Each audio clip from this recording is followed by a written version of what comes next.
Ito yung sinasabi ko. Di baling sabihan nila tayo ng madamot. Ayan oh, nagpahiram ng motor. Tingnan mo yung nangyari. Basag lahat. Oh, ito pa. Oh, gastos. Maliwanag, gastos to. Nako. Right, ayan.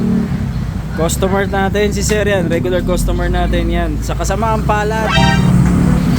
Ito nangyari sa motor niya. May nanghiram. Ayan guys. Basag sa link assembly, basag ang headlight. Ito masaklap, napakamahal nito, 23,000 to eh. Basag-basag eh. Akala namin pwedeng gawa ng paraan, kala lang namin lens, pero yan naka-expose na yung board niya sa loob oh. Pati yung kinakabitan nitong tweeter basag. Ayan oh, lawit lahat. Basag din yung frame sa loob eh. Ayan oh. Tapos yun to, ayan, basag-basag lahat. Kung lens lang to, magagawan sana ng paraan, silicone lang.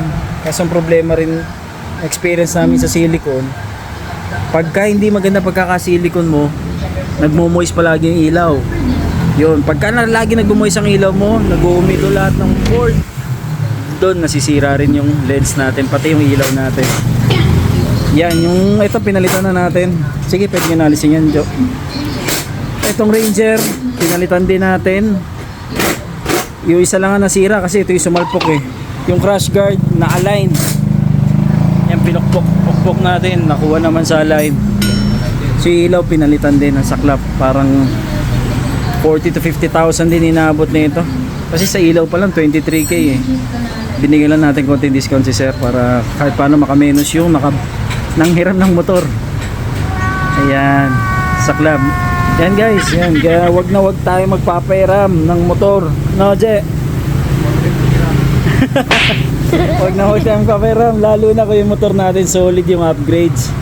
Napakasaklap nito pa isa oh. Yan oh, ngiwi. Ngiwi. Ayan. Saklap na ito. Yan, papalitan natin. So, ito pa isa. Yung mga flaring si Sir, puro basag eh. Ayan o, isang flares niya, pati yung kabila niya, basag din. Oh no! Kung di ako nagkakamali, parang 2,450 to, 2,400 na Sir? 2,450. Oh, 2,450, ayan. May hirap dito, yung una, akala namin sira flarings lang. So nung binuksan, doon talaga makikita mo yung mga basag, ayan o. Galing mo na natin ba? Hindi na kaya na silicone niya, kaya ba masilya to? Je? O, Band-Aid. Ayaw, di ba?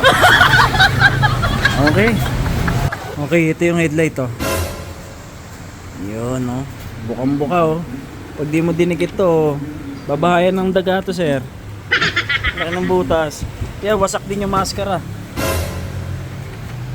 Ito, wasak din. Yan. Hindi pa natin alam kung ano pa yung basag sa loob. Manapin pa natin iba. So ito yung papalit nating headlight. Yan. Parang bago ulit. Honda genuine.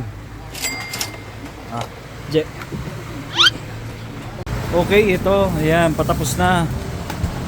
Pinalitan natin yung ilaw ni Sir kasi isa lang yung sira. Pero sa kasamang palad, wala nabibiling isang piraso. So bumili si Sir 2 piraso. Tapos yung kaninang basag dito na walang makakabitan yung ilaw yan. May kabit na natin kasi pinalitan natin buong frame. Buong headlight assembly.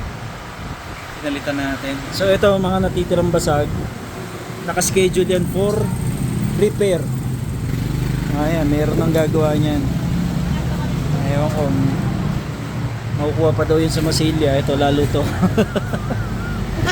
Meron na naka-schedule na yan. So, may mga nabili na si Sir. Diba? Ayaw sa Masilya. What? Ayan. Lesson dito. Ano yung lesson natin? Huwag manghiram. manghiram o magpahiram? Gastos. O, tama. Huwag magpahiram ng motor. Yan, lesson yan. Lalo kung mahal na mahal mo motor mo. At malaki na rin ang ginastos mo, syempre. Masaklap. Napakasaklap. Yan, ito basag din eh. Pero medyo ano na.